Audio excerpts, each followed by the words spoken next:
முடியாது.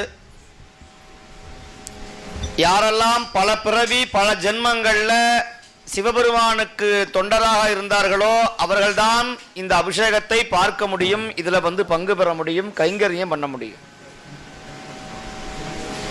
யாரோட பால், யாரோட தயிர், யாரோட தேன், யாரோட நெய், யாரோட பூ, யாரோட சந்தனம், யாருடைய பன்னீர், யாருடைய மாலை வேணும்னு சுவாமி நினைக்கிறாரோ அவங்கள தான் ஏத்துக்குவார். எனக்கு பெரிய கோடி கோடியா பணம் இருந்தாலும் கூட நடராஜர் ஏத்துக்க மாட்டார்.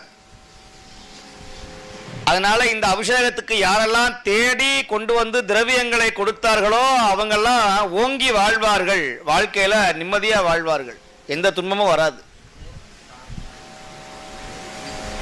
இந்த ஊருக்கு கிடைச்ச பெரிய புண்ணியா இந்த நடராஜருடைய கோயில்.